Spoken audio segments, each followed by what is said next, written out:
Bueno, los que no me conocéis, soy Eliseo Aro, soy ingeniero de esta casa, también soy abogado, licenciado en Derecho por la Carlos III, hice mi MBA en MIT y he dedicado casi toda mi carrera a montar proyectos. He montado proyectos, más de 10 compañías en 8 mercados distintos y bueno, he pasado por cantidad de distintas estructuras de financiación, desde bancaria, propia, Venture Capital, Private Equity. Hoy os voy a dar unas pinceladas muy generales de cuáles son los grandes capítulos de la financiación y bueno, si luego tenéis dudas más concretas, pues estoy a vuestra disposición. Y bueno, algunos ya os conozco, pero de vuestro lado, ¿a quién tenemos hoy aquí? A Marta, a ti también. Sí. Yo voy a Inés, Sí. encantada. Te cuento un poco Sí. tranquilo. Para poder luego enfocar más la presentación para intentar echaros una mano. Pues yo como tal no voy a hacer ningún negocio escalable, o sea, no es una startup, sino que me quiero dedicar al coaching. Entonces estoy emprendiendo. Pero no, o sea, estoy un poco también, esto me sirve para aprender qué es lo que hay y bueno, aprender un poco de ello. Bien.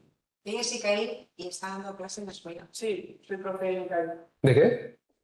Pues de varias, sobre todo de prácticas, o sea, tanto de materiales como de expresión gráfica, y luego voy a empezar con el diploma de habilidades. Que no sé si tú lo has llegado a pillar, no. No. Bueno, este tema de comunicación, Muy bien.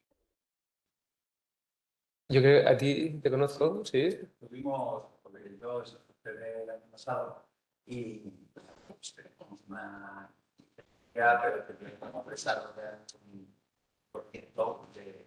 Certificados de sostenibilidad, ¿no? Temas relacionados con la sostenibilidad. En realidad es eso, ¿no? Dar una especie de facilitadores, de servicios facilitadores para empezar a avanzar en lo que es la sostenibilidad haciendo fácil esas certificaciones, esas mediciones, el uso de esas herramientas que allí que realmente permitan... ¿Y esto cómo se aplica ahora? ¿En qué fase estáis? Pues a ver, nosotros estamos ahora que justo vamos a lanzar ese MVP,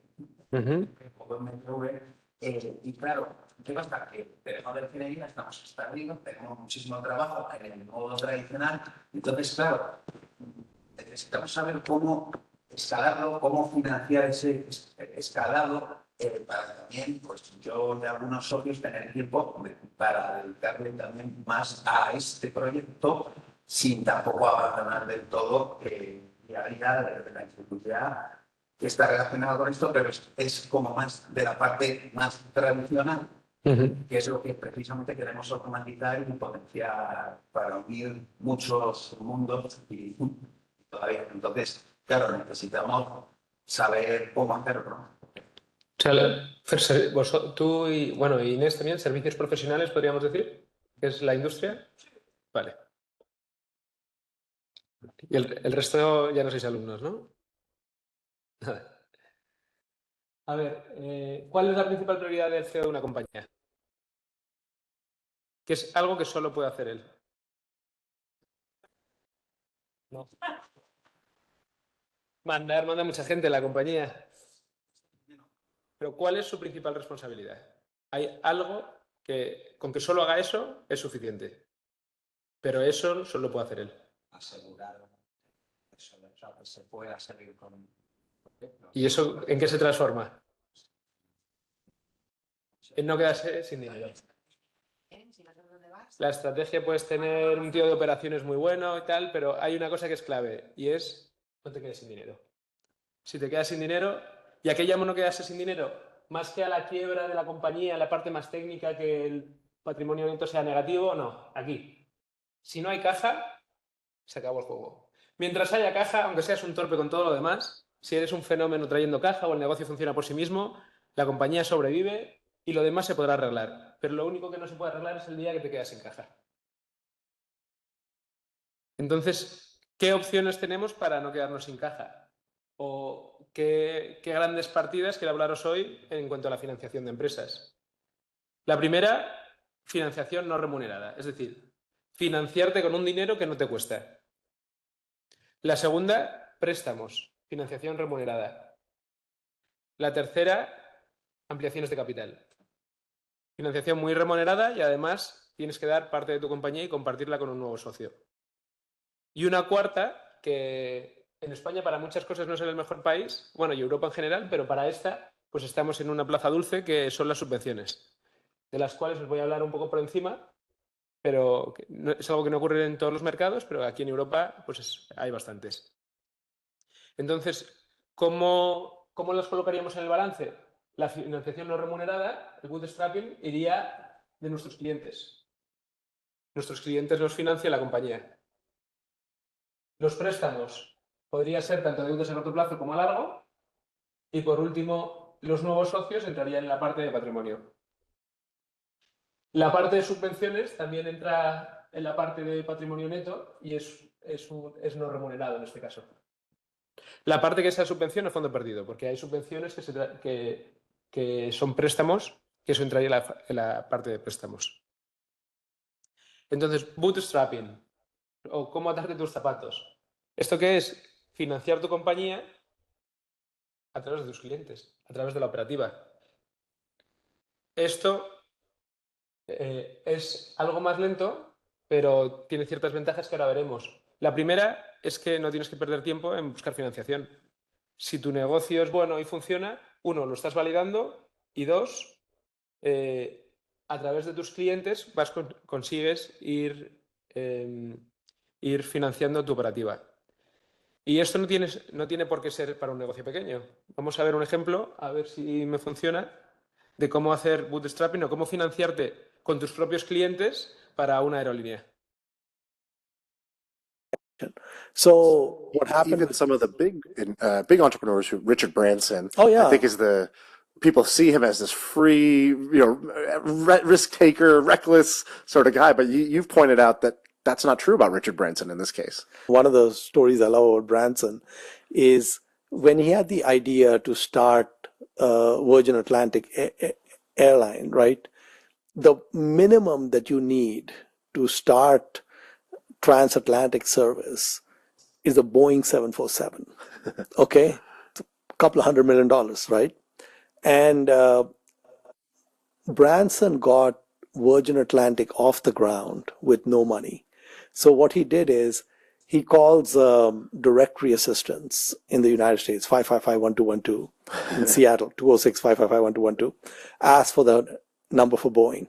Okay, gets the number for Boeing, calls the main switchboard and says, I'd like to lease a 747 that you guys might have hanging around that you're not using. They hang up on him. Right. Okay, he keeps calling them. And finally, the lady at the switchboard says, let me transfer you to someone who can get rid of you properly, right? So she transfers him to someone who's head of like commercial sales. And so this guy tells him, listen, Mr. Branson, in every country, we have one customer. And you are not the customer in the UK. It's British Airways. And so therefore, there's nothing to talk about. So Richard tells them, listen, I agree with you, that's fine, but just humor me for a second.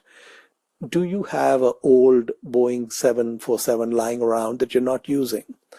And he says, yeah, actually we do. And if one of your customers, like the one in the UK called you, like British Airways called you, and they wanted a plane, what would you lease it for? So he says, well, I really don't need to have this conversation, but we would lease it for about $200,000 a month. Okay, $200,000 or $300,000 a month. And Branson was able to convince Boeing to lease him that 747 because it was sitting and doing nothing. Right. Then when he set up Virgin Atlantic, he said, you get paid for all the future flights in advance because people buy tickets. So the plane's going to fly in April. People already bought tickets in February. Right. So you say, I got cash coming in 2 months, 3 months before the plane's going to fly. And I'm going to pay for the fuel 30 days after that plane lands. Okay. So he had negative working capital, and the lease payment is also in arrears, right? Right. So basically he was able to get Virgin Atlantic off the ground with zero equity, right? Now, the way I look at it is that if you can start an airline with no money, you can start any business with no money. Right. Okay. You just have to replace capital with creative thinking. Quería enseñaros este vídeo porque montar una aerolínea sin dinero es algo que parece imposible. Pues no, es la magia del working capital positivo. Entonces, muchas veces nos tiramos a buscar socios o levantar una ronda de capital con una ampliación y tal, pero para mí esa es la última de las soluciones porque es el capital más caro y además te tienes que llevar bien con tu nuevo socio. La primera es, bueno, ¿soy capaz de diseñar mi negocio para tener working capital positivo? Es decir, para que mis clientes financien mi operación. Porque si es así, podrás crecer más o menos rápido, pero es el capital más barato, no lo tienes que remunerar. Tienes el 100% de la compañía, no tienes que perder tiempo yendo a buscar financiación y mantienes todo el control. Entonces, Cuando dices SEO, es decir, la compañía es tu venta de productos y servicios. O sea, eso es. es con tu venta mundial. Eso es. Pero financias tu crecimiento porque, como en el caso que he explicado en el vídeo, a él los clientes le pagan antes de volar y él paga el vuelo después de haber volado. Entonces, cuanto más opere, más caja tiene en la compañía, que no es suya, pero por ahora la tiene ahí. Entonces, mientras continúes con ese crecimiento, durante un tiempo tienes un dinero que aún no lo tienes que pagar a tu proveedor y que lo puedes utilizar. Es lo típico también de las empresas de retail o de los restaurantes, que cobran al cliente que entra por la puerta cash, pero a su proveedor le pagan en 90 días.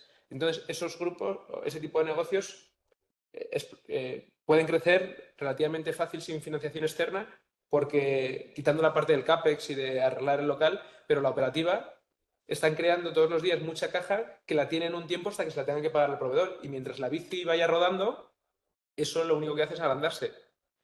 Un problema muy distinto, y esto no funciona, si... esto no, aquí. Perdonad, que no sé por qué he saltado. Esto es muy distinto si vuestro negocio es negativo en capital de trabajo. Es decir, pues soy al revés, soy el proveedor del restaurante. Vendo B2B y tengo que pagar a mis empleados todos los meses y fabrico latas de cerveza y las latas de cerveza me las van a pagar a 90 días. Ese es un negocio donde esto no es posible y tienes que ir a fuentes de capital más caras o las subcontratas en las obras, que todos los días tienen que pagar al fontanero, al electricista, tal, pero hasta que no tienen ciertos hitos y hasta que no terminan la obra no te lo pagan. En esos negocios te pasa lo contrario, es que no es que para crecer necesites financiación, es que para subsistir necesitas financiación. Siempre, por eso mi primer punto es intentar diseñar una operativa y en vuestro caso en servicios profesionales te pueden ocurrir ambos modelos. Depende cómo negocies tú con tu cliente, tienes un modelo u otro. Entonces, intentar ser creativos en la manera, cómo voy a plantear mi producto o mi servicio para que me cree un circulante positivo. Porque eso me va a permitir crecer, aunque tenga que renunciar o incentivar de otra manera a mi cliente, pero eso va a ser el capital más barato de todos. Bueno, el working capital, aquí lo explico, es, a ver, ¿dónde está el balance? Es la métrica entre el activo corriente y el exigible a corto plazo. Pero básicamente es lo que os he explicado teniendo en cuenta también el inventario. Acreedores versus clientes. Otra posible, en este caso de servicios no, pero en el producto, como decía en el vídeo, hay que pensar de manera creativa. Pues una de las maneras que yo he visto de compañías que al principio tienen un coste grande, pues que van a fabricar, esto es un ejemplo de, ¿cómo se llama? Tropical Wear. Tropic Wear. Son unos tíos de Barcelona que fabrican unas zapatillas que las puedes mojar, que son muy técnicas. Es un producto disruptivo en la industria del calzado, que no lo fabrican internamente, lo mandan a fabricar y los pedidos, pues aparte del diseño, la investigación y el desarrollo de producto, el packaging, cada vez que hacen un pedido, pues tiene que ser un pedido grande. Entonces, esto sería, en principio, un modelo con working capital negativo. O sea, ellos tienen que invertir y apostar y luego intentar venderlo. Pero le han dado la vuelta a través de Kickstarter. Kickstarter, si no lo conocéis, es una plataforma que permite a clientes individuales financiar productos, pero no a cambio de acciones de la compañía, sino a cambio del propio producto. Entonces apoyan compañías que están arrancando, financiando, pagando ahora un producto que me van a dar dentro de 6 meses. Entonces es una manera de darle la vuelta a servicios que tienen o productos que tienen flujo de caja negativo, convertirlo en positivo, por lo menos para arrancar. Y además te vale para validarlo, porque es una gran plataforma para mostrar tu producto, y si ves que nadie te quiere financiar, igual tienes que replantearte que estés ofreciendo el producto concreto, el producto correcto. Entonces, pros y contras: no le debes nada a nadie, mantienes el valor de la compañía, validas el negocio desde el primer minuto, porque al final son tus clientes los que te están financiando, y te enfocas 100% en tu operación, porque el fundraising, ya sea con bancos o ya sea con nuevos socios, es algo que consume mucho tiempo y mucho esfuerzo. En la parte negativa, no siempre es posible. Si tienes un negocio con flujo de caja negativo, con capital de trabajo negativo, el crecimiento es más lento porque tienes que esperar a que se produzcan esas ventas para poder seguir creciendo, y eso puede ser un problema en oportunidades disruptivas muy concretas, que se abre un nuevo mercado y que uno o dos participantes se van a comer la mayoría del mercado. Bueno, pues en este caso, este tipo de financiación es un problema. Y por último, que al no tener externos, pues que puede hacer, o sea, te falta la disciplina y la exigencia de cuando tienes un banco que te está apretando, cuando tienes un nuevo socio, pues yo lo veo como un punto negativo. Puedes llegar a acomodarte y que te falte la agresividad o la disciplina cuando tienes a alguien mirando tus cuentas y alguien empujándote. El siguiente, la financiación remunerada. Es decir, puede ser banco o no banco, pero me dan el primer capital que hemos mostrado es gratis. O sea, tus clientes, no les vas a pagar a tus clientes a no ser que les des un descuento comercial, pero en principio no es remunerado. Aquí ya entraríamos en la parte de financiación remunerada. Es decir, me prestan un dinero con unas cláusulas y, aparte de devolver ese capital, tengo que pagar un interés por el mismo. La primera que nos viene a la cabeza es la financiación bancaria. Que la financiación bancaria es especialmente fácil o dulce cuando estamos hablando de operativas muy consolidadas, que puedes mostrar cuánto has vendido en los años anteriores, cuál es tu coste operativo, es un negocio que está muy rodado. Entonces, la banca comercial está bastante abierta a la financiación o a líneas de crédito. Cuando se trata de inmuebles y tienes una garantía detrás que ellos pueden ejecutar fácilmente, entonces un crédito hipotecario pues es relativamente sencillo. O incluso para operaciones de M&A, cuando estás adquiriendo una compañía pues, que ya está consolidada o tú estás consolidado. Fuera de esto, y en el caso concreto de las startups, suele ser bastante complicado. Aquí hago una salvedad, y es créditos participativos o que tiene de avalista el Estado, o que entraría ya en la pata de subvención. Tienes banca comercial o tienes un banco dándote el préstamo, incluso dándote al que tienes que pagar el interés, pero hay un ente público que está avalando dicho préstamo. Sería yo creo, la única manera que se me ocurre de que la banca tradicional entre en la financiación de un proyecto nuevo. Pero no solo están los bancos. Hay un elenco de financiadores alternativos ahí fuera, que cada uno tiene sus características, pero que pueden estar dispuestos a financiar un proyecto. Dime. Pues mira. Y es... Estaba muy limitada. Pero bueno, un proyecto más grave. Has dicho, son históricos y singularidades. ¿Y era propio o iba de la mano de algún ente?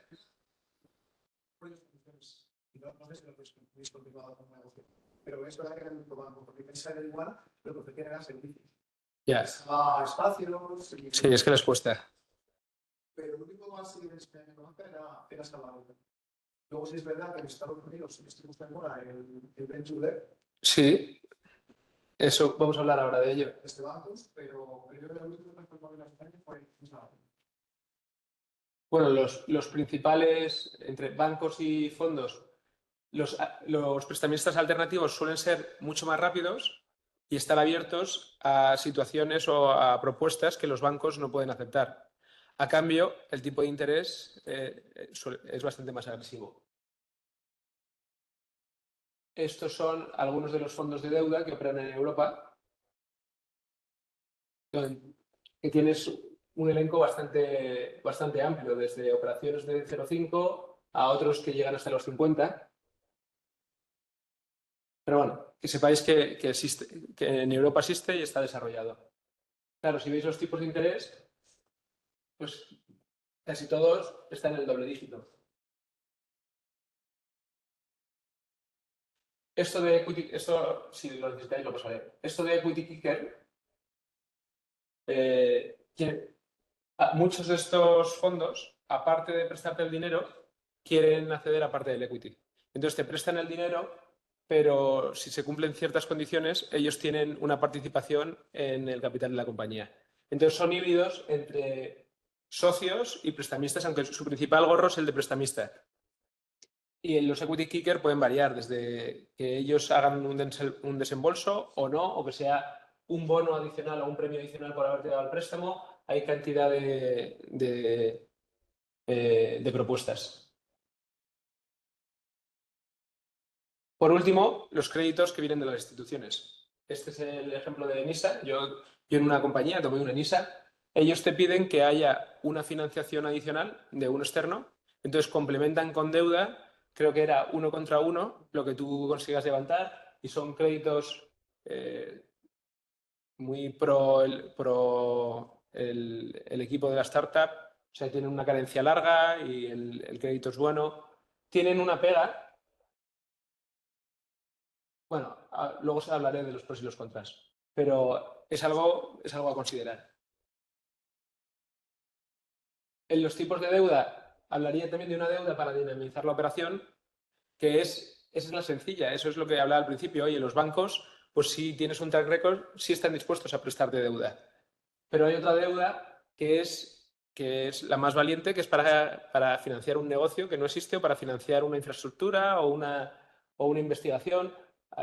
Comentabais los fondos de Venture Debt en Estados Unidos. Bueno, es un arma de doble filo, porque, por ejemplo, en muchos de los bancos, los fondos que financiaban Venture, te financiaban de una ronda a la siguiente. Entonces te mete en una vorágine que tienes que conseguir levantar la siguiente ronda, porque ellos solo te están financiando tu caja, porque te fuerzan a que vuelvas a levantar la siguiente vez. Y la realidad es que el mercado hasta el año 22, del 18 al 22, lleva una dinámica, y ahora pues ha cambiado bastante.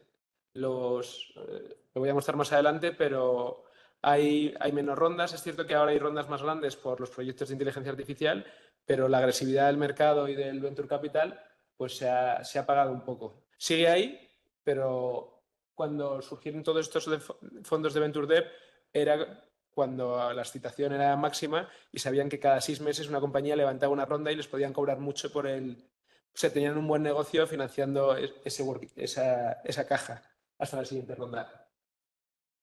Pros y contras de la deuda: es más barato que el equity y te permite crecer. Los intereses son deducibles. Protege a la compañía de posibles adquisiciones. Esto en el mundo del build-up y del private equity es importante, y es porque muchas veces negocios tradicionales que pues el tipo se ha financiado con sus clientes y ha querido ser conservador, y para estar cómodo pues no tiene apalancamiento, casi puedes terminar comprándole el negocio con su propia capacidad de deuda. Es decir, viendo el balance de la compañía y la cantidad de caja que genera, la mayor parte de la adquisición se la pagas con su propia capacidad de deuda. Pero bueno, esto en estos estadios pues no es muy importante. Y imprime disciplina en las operaciones y evita los zombies. Es decir, compañías donde estáis perdiendo el tiempo, donde no acaban de quebrar porque, oye, tenéis el local que os presta un primo o con vuestra habilidad la financiáis, pero no está yendo a ningún lado. Y esto es bastante común, y eso el ENISA o cualquier otro préstamo pues te ayuda a que eso no sea así. Porque los contras es esto: te están echando gasolina en el avión para que despegues, pero hay un muro en una fecha concreta y más te vale que el avión pase por encima, porque si no se acabó. Y en el caso de la ENISA, además, es bastante plausible, o sea, es bastante representativo, porque la gente que te da el crédito es una que es pro startup y que conoce los negocios y tal, la gente que te cobra el crédito es Hacienda. Entonces le puedes explicar, no, es que un cliente, es que mis métricas, es que no se queda un mes más. No, le da exactamente igual. Se puede, si quieren. Nosotros hemos intentado, se cumplió ya el plazo, tenemos que empezar a pagar. Empezamos este año a pagar en ISA. Pues no hay, preguntamos. Vamos, la conclusión es la única forma de empezar a hablar es hacer un impago. Sí.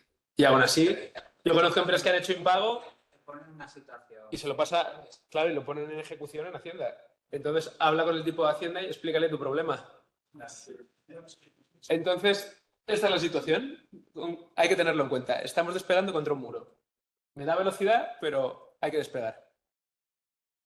Y algo muy importante que he visto a muchos emprendedores cometer el error. Esto es tu negocio y este es tu patrimonio. No avaléis vuestros negocios con vuestra casa, con vuestro patrimonio personal. Porque negocios se pueden tener muchos, pero no comprometáis vuestra vida familiar por un negocio. No merece la pena.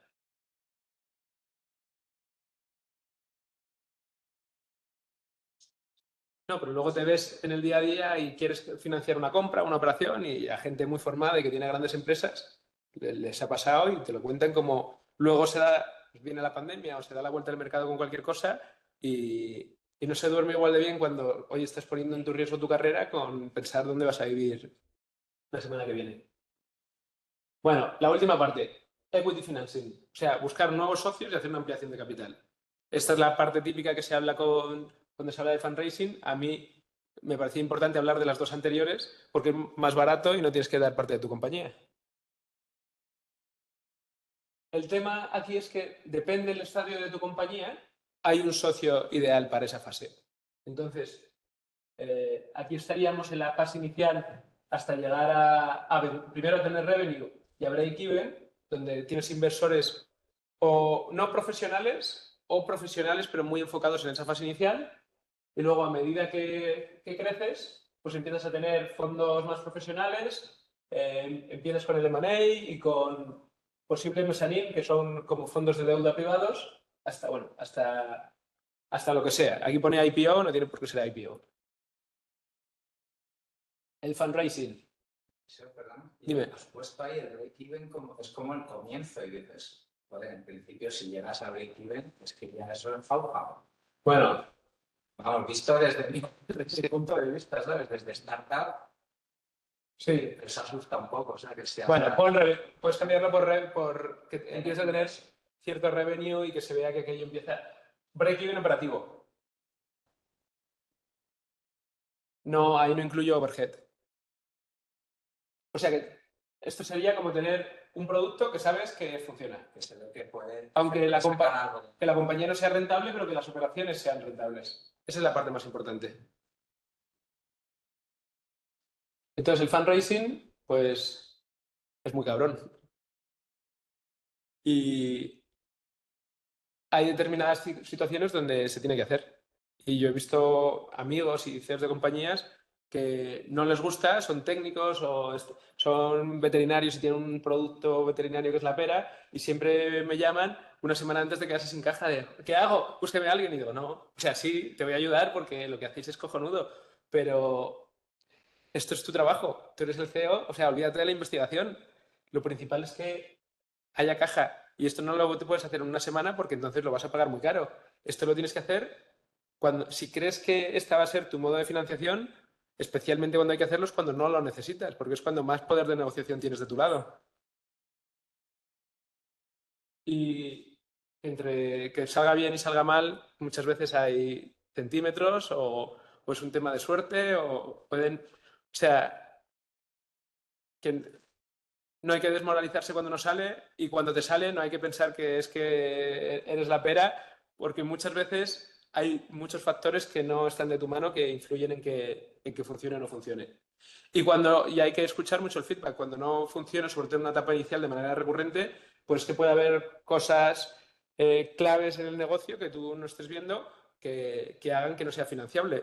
Que el modelo de negocio sea incorrecto, que estés proponiendo unos términos que no sean estándar de mercado o estés yendo a un mercado quizás que para los términos que tú quieras pues no esté casando o que el equipo sea incorrecto.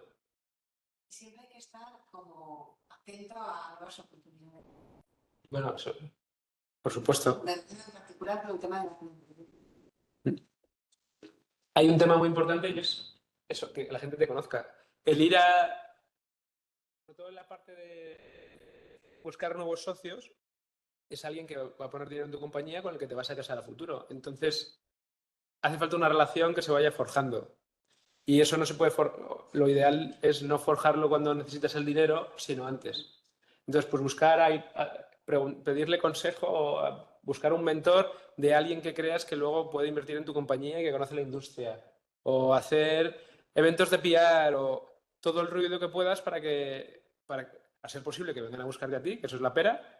Y si no, ir forjando esas relaciones o ser un player relevante en el mercado para que tus opciones aumenten. Porque sin esas relaciones es mucho más complicado.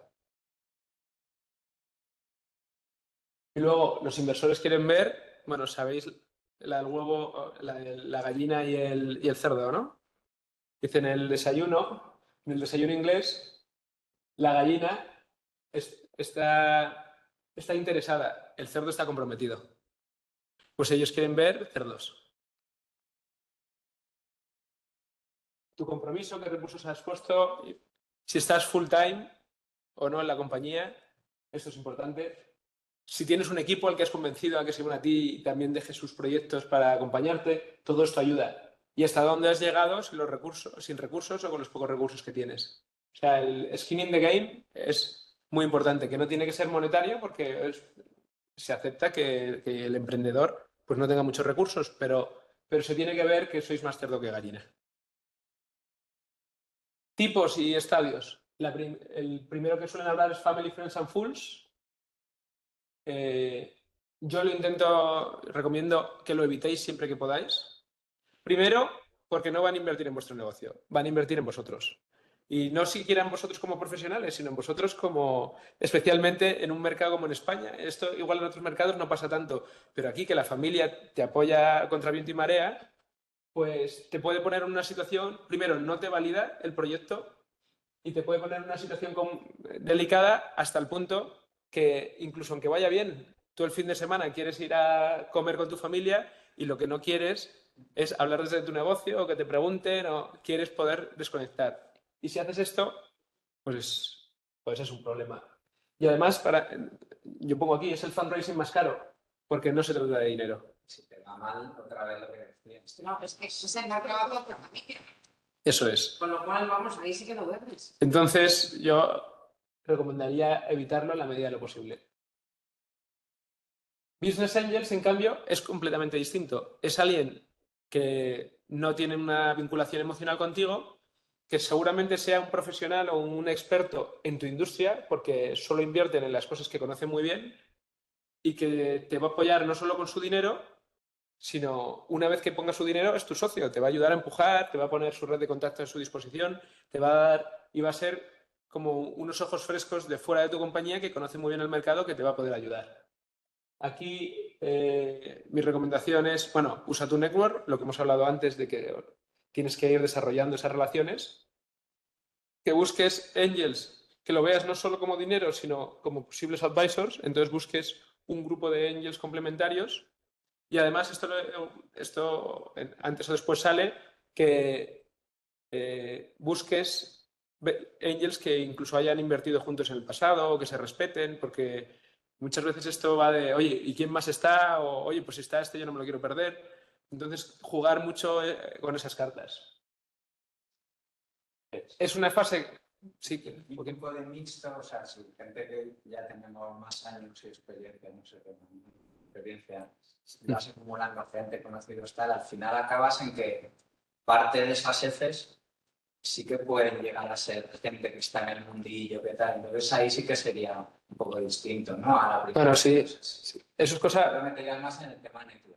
Sí. Que sean amigos. A ver, eso es cosa vuestra, lo tenéis que valorar. Este está invirtiendo en mi proyecto y cree en esto y lo conoce perfectamente, o este está invirtiendo en mí. Y a los que y si creéis que lo hacen por vuestro proyecto, pero son amigos, lo primero, sí, pero lo primero, oye, este dinero que sepas que se puede perder, o sea, que el tío, que le cueste ponerlo, sepan lo que vaya. para que si luego va mal, sigamos teniendo una buena relación. Que tengas en cuenta dónde te estás metiendo. Que no, o sea, no sientas que te embargo por nuestra relación, sino tienes que estar muy convencido y te voy a tratar como al resto de no conocidos.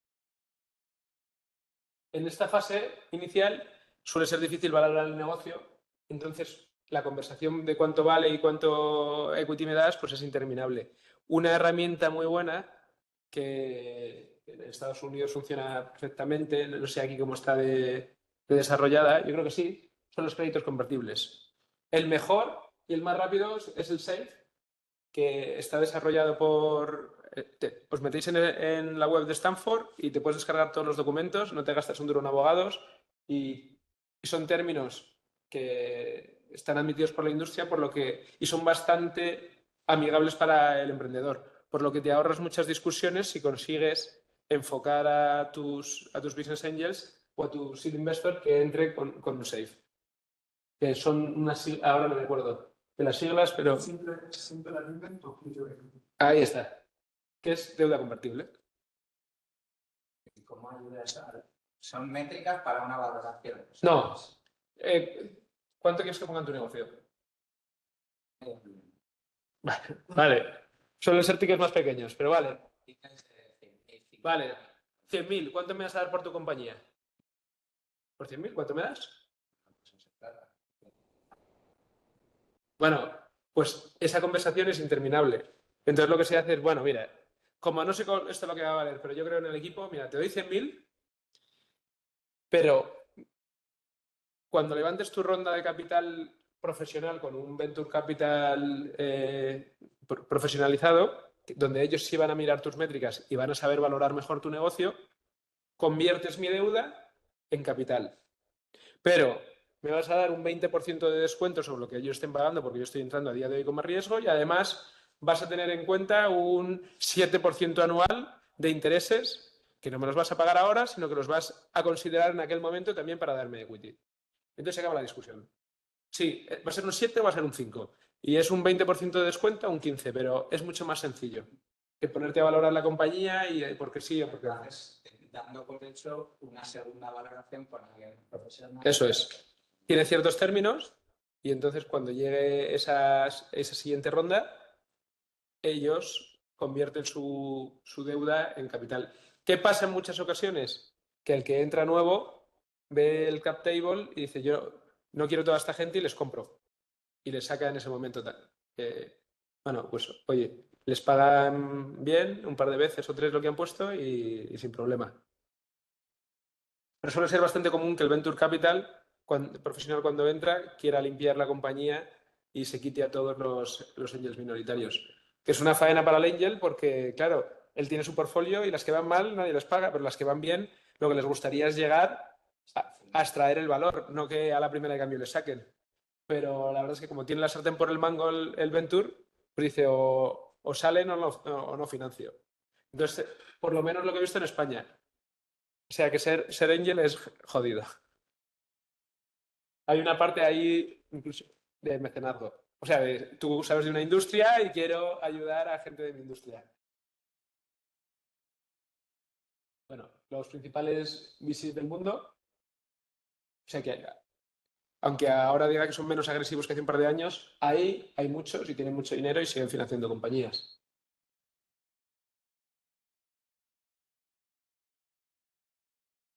Dicho esto, ahí va. Es un play donde en Europa y especialmente en España es bastante pequeño. O sea, si queréis, para ir a Venture sí hay ejemplos, pero cuando mejor casa es cuando tenéis un producto que va a ser global.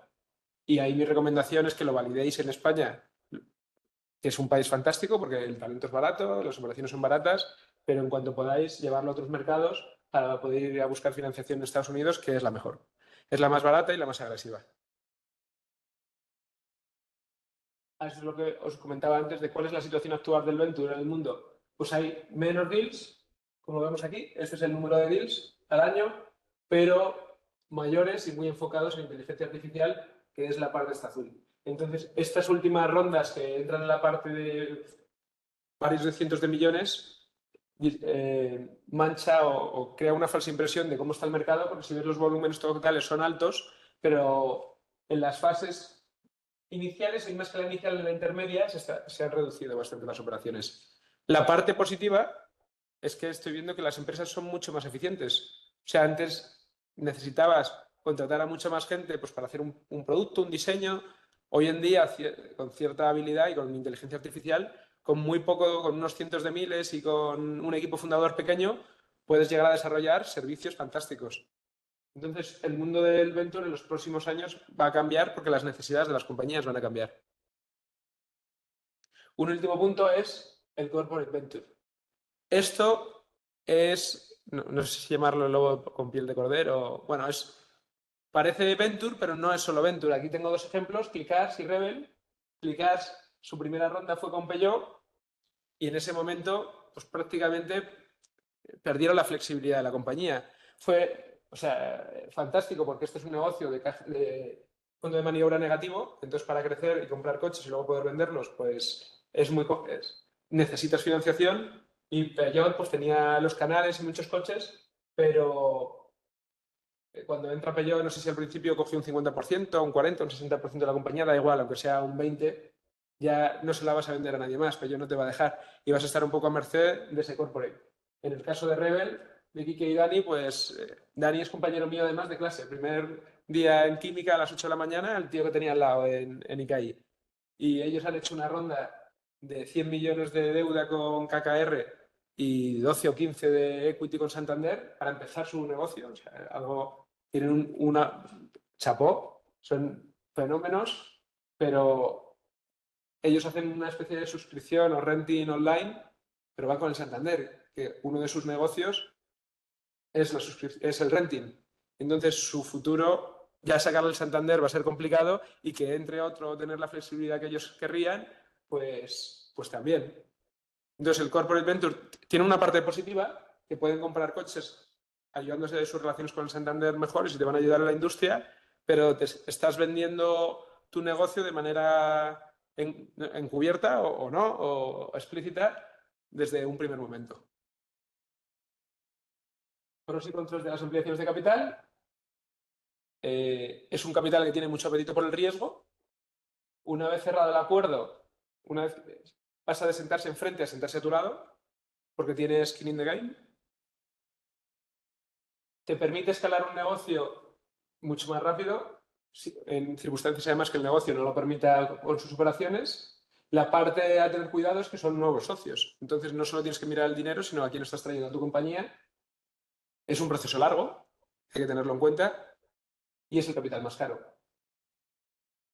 Y el bonus que no conozco muy en detalle, pero que da al principio es, ojo, en Europa, más que en otros mercados, hay dinero ahí que es gratis, que son las subvenciones o por investigación o porque tienes una patente o porque estás haciendo algo de tecnología.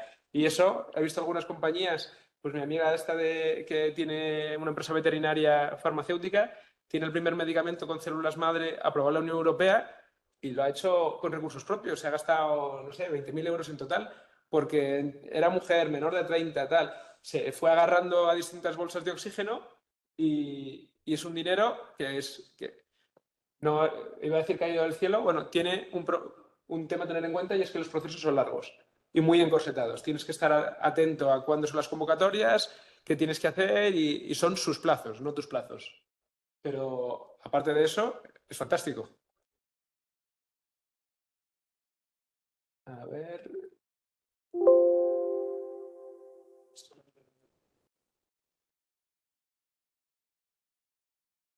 Un gremio que estaba la primera parte de esta gente desesperada. ¿En serio? Y luego hasta más de grandes. Son muchos. Sí. Y luego tenías estados. No era obligatorio haber pasado por el primero, el SM1 para que eran SM2, pero llevábamos. O sea, que lo gestionaba, o sea, gestionaba desde todo. Eran fondos europeos. Pero la compañía fue de servicios de defensa. Pero sigue habiendo muchos otros fondos. Sí, sí.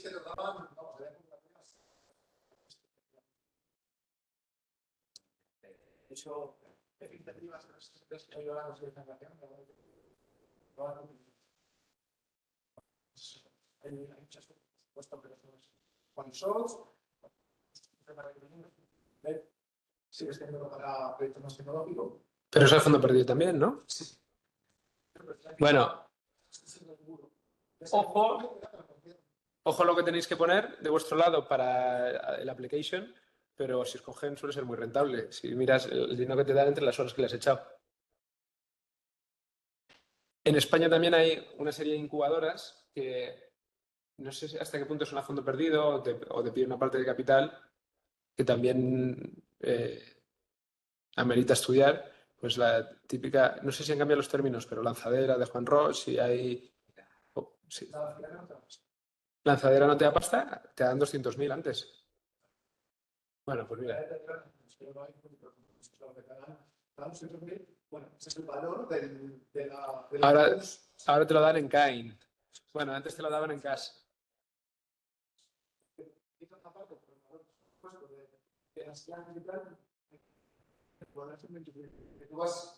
Tú vas en proyecto y montas los equipos de allí. De esas hay varias, cuidado con los términos unas con otras y cuál es el network real que luego te dan. Pero, oye, ahí están. Y es parte del ecosistema. Bueno, aquí tenéis... Esto ha sido muy genérico. Quería tocar como los grandes palos. Si tenéis dudas más concretas, pues aquí tenéis mi contacto y estoy a vuestra disposición. Una pregunta, tengo muchísimo, pero desde por de si fueras a visibilizar sobre temas de esto, ¿qué porcentaje suele ser habitual? Mira, os voy a enseñar también otra cosa que no sabía cómo llevar de tiempo, la verdad es que he ido rápido. Es un deck mío además de una compañía para mostraros cuáles son algunos de los puntos fundamentales que tiene que llevar para Venture Capital.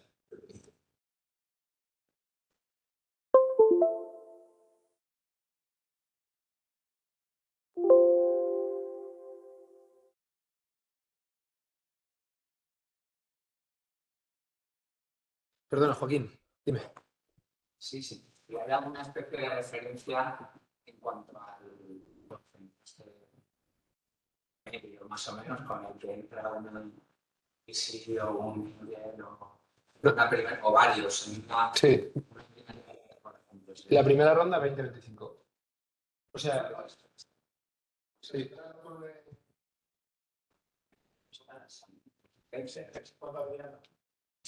Entonces, lo que quieres que ver es, oye, ¿cuánto dinero necesito? ¿Qué tengo que hacer para que sea creíble la valoración? Que con ese dinero les deja un 20 o un 25. Porque no pueden coger mucho más, porque luego tienen que venir otros fondos. Y si te aprietan demasiado, se ahogan y no crecen. No, llega un momento que el fondo que tiene que entrar dice, ¿cuánto tienen los fundadores? ¿Un 2%? No puedo invertir en esta compañía porque no están motivados. Entonces, ¿qué hace? O no invierto o le regaláis equity a los fundadores. Entonces es hacerse trampas al solitario porque sí, han cogido mucho equity al principio, pero luego te lo tienen que devolver. Entonces la primera es un 20-25, la segunda entre un 40 y un 60 y luego las siguientes pues, sí, te vas diluyendo, pero ya con una valoración importante. cuanto a valoración, por ejemplo, lo que has dicho es que es muy infinito, que hay ahora para discutir el universo. Pero ¿hay alguna referencia, por ejemplo, de lo que se ha puesto ya? O sea, ¿hay unas cantidades objetivas, por ejemplo? No, en absoluto. Ahí? O sea, ¿Por qué? es que cambian muchísimo de un negocio a otro. No, ¿a qué te refieres? Me refiero a que si tú haces, los socios han puesto esto, dentro de un PBSI de esto, hay una emisa de tal. En total se han metido ahí 700.000 euros. Eso ayuda a crear por lo menos un... Pues si luego eso se ha invertido bien, un multiplicador de tecnología, no sé qué. Eso es lo que te explico un poco de referencia, digo. No, más que eso es, vale, con 600.000 ¿qué has hecho? Y poder mostrar eso. O sea, con lo que mostraba en la slide del cerdo y la gallina. ¿Qué he conseguido hacer con esos recursos? He puesto esto y hemos puesto esto. Si ponéis tal, pues esto es como una... Bueno, ahí tienes dos escenarios. Si has conseguido crear algo sexy, pues te sirve para traer esa financiación. Y si no, pues chao, el muro y empiezas de nuevo. Porque no tiene sentido. Si dices, no, tenía una idea fantástica y tal, y trabajando con mis socios se nos ha ocurrido esto otro. Porque con los 600.000 la hemos cagado, bueno, pues nadie va a querer meterse en un negocio con una deuda que tiene 600.000 para algo que no vas a hacer y que no os queda valor. Ahí cierras la compañía y empiezas de nuevo. Y ni hablas, ¿no? Como experiencia. Bueno, como veo que tenemos bastante tiempo, os voy a mostrar un deck que yo utilizaba en el pasado. Esto es una compañía que tenía en un company builder que tuve con un socio para evitar el derroche de alimentos. Entonces, bueno, sí, yo creo que lo explico por aquí. Pero es un supermercado o un restaurante tiene ciertos productos que caducan o que van a ir a merma, entonces en su cuenta de resultados pues ese coste no se acaba nada por ello, y era un marketplace donde ellos podían subir producto a la plataforma, para lo cual lo tenían que vender con un descuento fuerte, pero a cambio conseguían un ingreso de un producto que iba a ir a la basura y conseguían una relación con un cliente nuevo. Es una industria nueva que se creó de food waste, donde Europa ha sido bastante pionera en contra de otros mercados que Estados Unidos suele ir a la cabeza. En temas de sostenibilidad, curiosamente Europa suele ir por delante. Y nuestra idea era incubarlo aquí y llevarlo a Estados Unidos.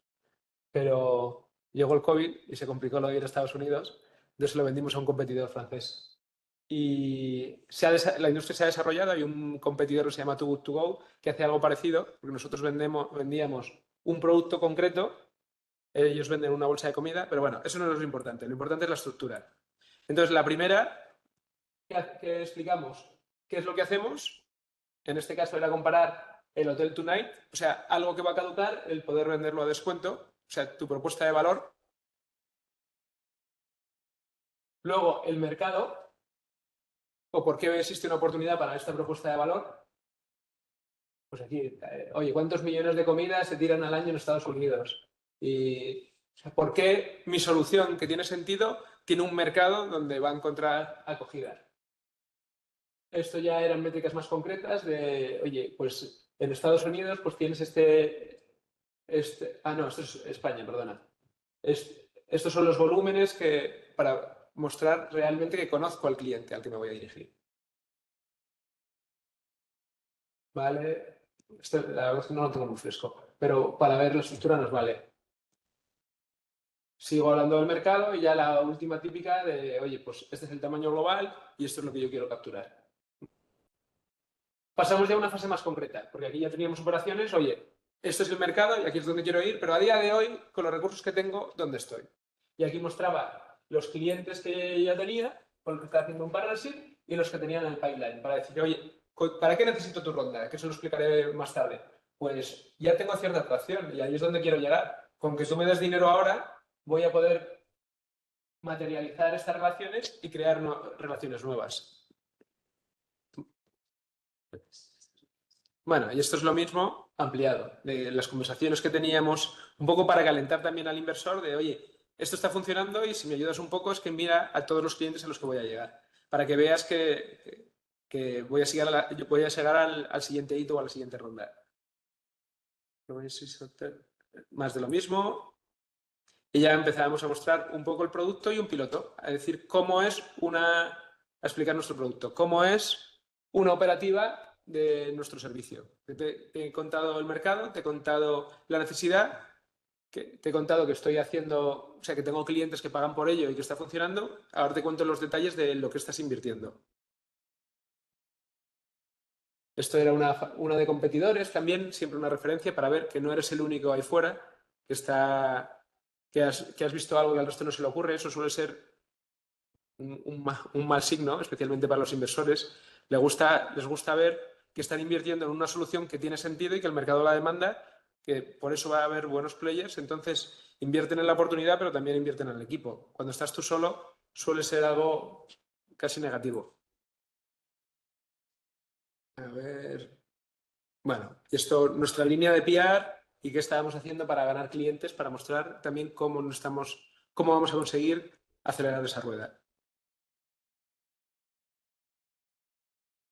Muy importante cuando ya tienes ciertas métricas y ya cuando pasas de los angels a ese venture capital más profesional, ¿qué he hecho con el dinero que tengo? O sea, ¿a dónde he llegado? ¿Cuáles son mis métricas? ¿Cómo voy a llegar a ese break-even operacional? O si ya he llegado, ¿por qué necesito tu dinero para escalar el negocio? Bueno, en este caso las métricas concretas, pero esto es un poco el look and feel que tiene en algún momento. ¿Qué es importante en la mayoría de negocios? ¿Cuánto consigo por cliente? ¿Y cuánto me cuesta traer un cliente? O sea, lo típico en muchos servicios es el lifetime value del cliente, o sea, cuánto me cuesta conseguir un cliente y ese cliente a lo largo de su vida cuánto me va a reportar. En negocios que van B2C, pues esa métrica es clave. Coste de adquisición y qué valor me trae.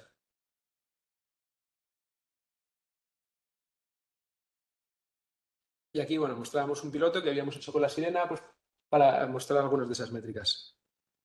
Y esto ya fue el impacto concreto del coronavirus. A ver qué más hay por aquí. Vale, la última, oye, ¿en qué están invirtiendo? No solo en una oportunidad, sino en el equipo. Pues la parte de educación, de experiencia previa, de experiencia, dentro de tu experiencia previa, que está más corporativa, me gusta poner la experiencia concreta para esta oportunidad. Aquí poníamos nuestros angels iniciales, pues eso, lo que comentaba antes, siempre hace que el resto se anime. Pues teníamos al tío de La Rumba o al que fue CEO de Coca-Cola. Coño, pues si esta gente lo ha validado, pues puede que tenga sentido. Y aquí el que queríamos. Oye, hemos hecho esto, aquí es donde queremos llegar, esto es lo que estamos pidiendo. Este es nuestro term sheet propuesto. Y aquí, pues mira, aquí también tuvimos una ENISA. No, esto ya lo habíamos conseguido y vamos a esta parte. Bueno, la idea es, a mí me gusta terminar con una hoja para que ellos no te pongan los términos, pues empezar a ponerlos tú. Esto es lo que estoy buscando. Claro, tiene que ser algo dentro del mercado. Lo que os comentaba antes, que había una distancia corta en tener éxito o no. Si propones algo que no está en mercado, pues estás perdiendo el tiempo. Ahí ya no me he fijado si te ponéis tema de valoración o no. Sí, sí, sí. A ver cómo voy para atrás. Sí. Vale, Aquí pusimos la de Angels.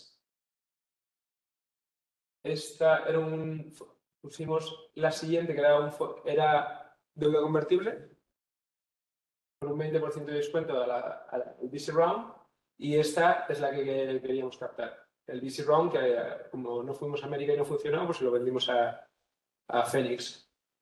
Pero bueno, nosotros teníamos en mente cuánto dinero queríamos y pues lo que hablábamos antes, 1 millón, el 25%, 4 millones. O sea, si hallamos el dinero que nos hacía falta, oye, pues tiene que colar que esto vale 4 millones. Porque, a ver, en estas etapas tan tempranas es un acto de fe. Tienen que creer en la oportunidad y en el equipo. Que valga 4 millones o 8, hay ciertas líneas rojas, pero es un acto de fe. Cuando ya tienes operativa y ya puedes ver el cash flow que te genera cada una y tal, ya puedes empezar a hacer más proyecciones, pues ya puedes meter análisis más técnicos de por qué vale 4, 12 o 20, pero en una fase inicial... de ese 4 o ese 3,5 te da igual. Porque la realidad depende del modelo, es que sin financiación no vale nada. Pero los baremos, o sea, las líneas tienen que estar ahí. No te puedo dar el 60% de mi compañía, porque tú estás tirando el dinero porque nadie lo va a financiar después y a mí me estás intentando hacer la cama. Entonces los términos tienen que ser de mercado. Y... Fenómeno. Te voy a mostrar una cosa. ¿Hay alguien conectado? Sí. Vale.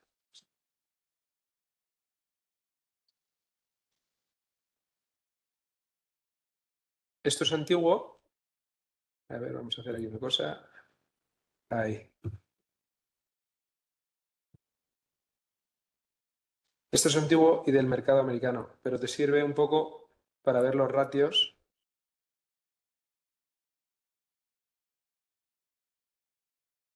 Vale. A ver. Primera, seed stage o pre-round A. Estas son cantidades para Estados Unidos. Aquí, pues, esto sería una siguiente fase o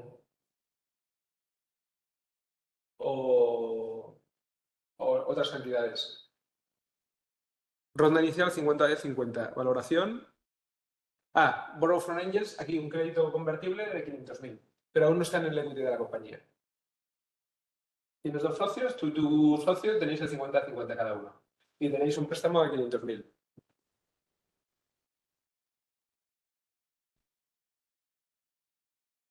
Primera fase de financiación. Levantando 3 millones, pues a una valoración de 14 o 12. Así queda tu cap table. No, espérate, a 50. Muy agresivo, me parece. 3 million with a primary valuation of 2, pues vale. Bueno, entra el primer fondo. Estos tenían un pre-money de 2 millones, meten 3, entonces parte se va para el venture y una parte importante que no hemos hablado es la parte de las opciones. Para poder crecer, muchas de las veces saben que es importante el talento. Entonces, en vez de pagar el talento a precio de mercado, quieren que busques gente con skin in the game. Entonces dicen, bueno, parte de cuando hagamos el nuevo cap table y la ampliación de capital, vamos a dejar una serie de acciones. En España, no sé si llegan a ser acciones, no sé muy bien cómo funciona por la fiscalidad. En Estados Unidos sí, tienes unas acciones no aprobadas, pero no emitidas, que tú las vas emitiendo a medida que las vas necesitando. Entonces, esto al principio no existe, pero ya está aprobado y ya es en aprobación del board. A medida que tú vas creciendo y vas contratando gente, les vas dando estas acciones hasta un límite de, en este caso, el 15%. ¿Eso para qué te sirve? Primero, para encontrar gente comprometida que se cree lo que estás haciendo y luego esto es una manera de decir, no te voy a dar, en vez de 3 millones, 5 para que te traigas a gente de Coca-Cola pagándoles su precio de mercado, sino que te vas a traer gente pagándoles menos de lo que valen porque tienes otra herramienta para pagarles. Y retenerles. Y retenerles. En el momento de la reforma, se quitaba fiscalmente solamente por el coste de la acción. Estimada regularmente, y no por el valor de la acción. Que es lo que pasaba antes, que era una campaña de acción. Un impuesto que en el momento que te la aportaban, por la acción, que es líquida, que no pagaban cero. Y ahora se hace, solo pagas en el momento que te la dan la prima. Y el resto, el valor contable, lo llevas al momento que vendas. Porque lo típico eran las phantom shares que no eran acciones. Que era un contrato.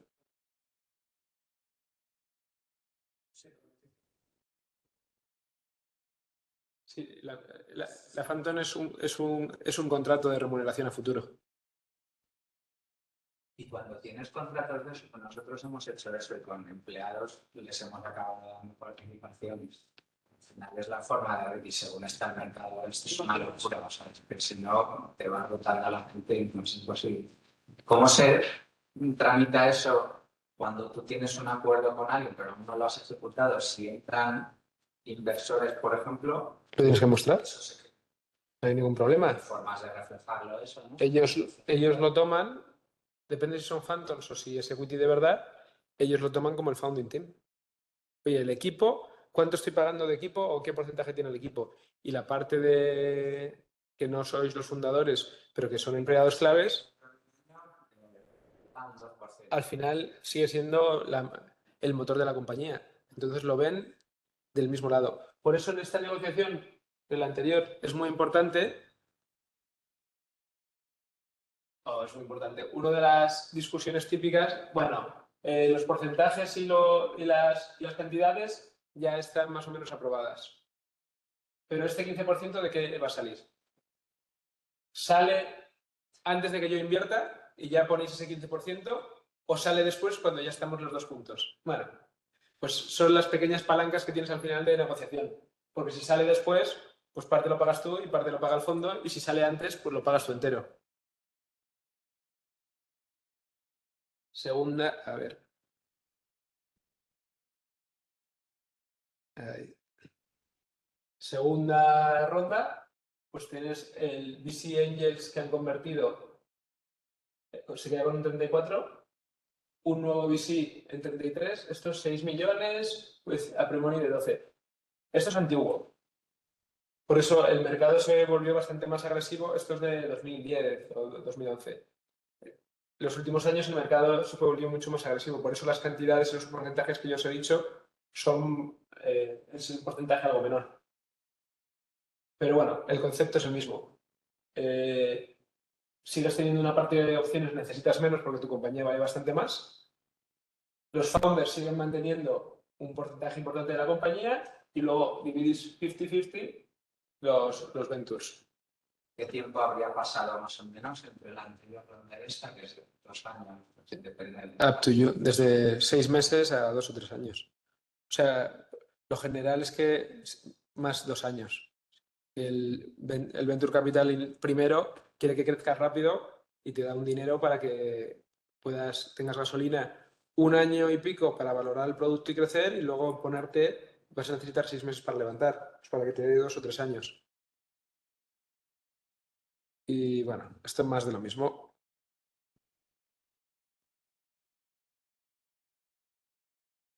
Listo.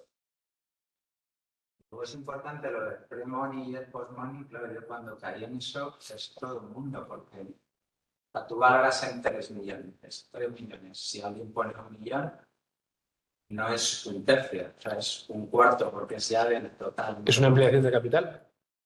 Si estuvieras... Si 3 millones lo actual meten 1 millón, pues ese sería un 25%. Justo, salvo, o sea, el caso que hemos hablado antes, que entran los angels y que tienen un porcentaje y tal, a los angels sí les pagan. Entonces, tú tienes un número de acciones.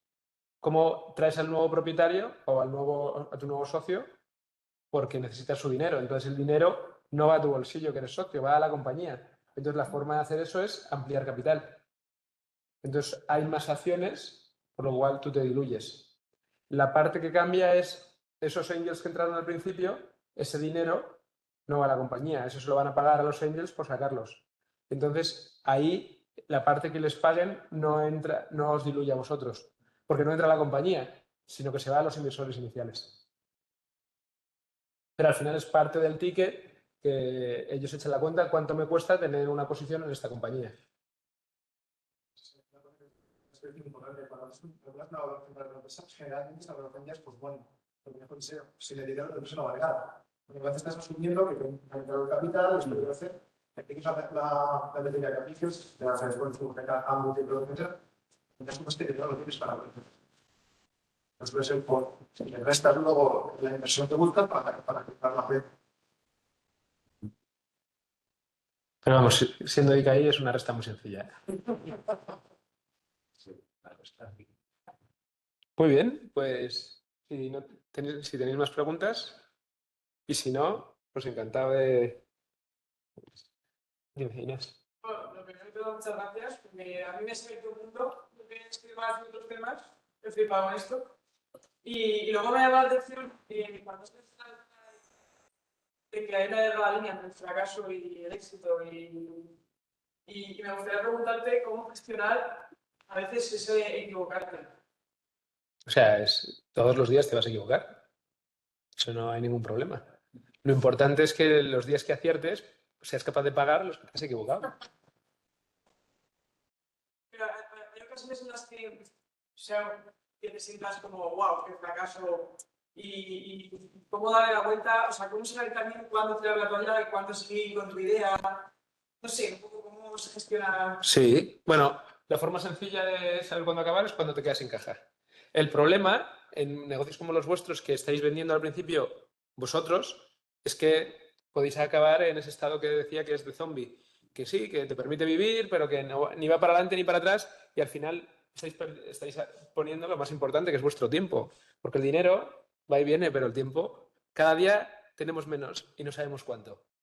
Entonces, tenéis que hacer algo que os amerite. Porque un tema que hablábamos al principio cuando ideamos este programa es, bueno, queremos ayudar a los emprendedores, pero no empujar a los emprendedores, porque hay mucha gente que no debería emprender, que va a tener una gran vida en el mundo corporativo y van a ser grandes profesionales y les va a ir mucho mejor económicamente que emprendiendo.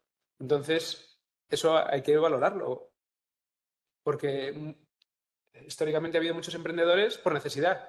Oye, es que ni Dios te va a contratar, pero a los ICAIs se lo rifan. Entonces, hay que valorar muy bien lo que vais a hacer y por qué. Gracias. Pues nada, vosotros.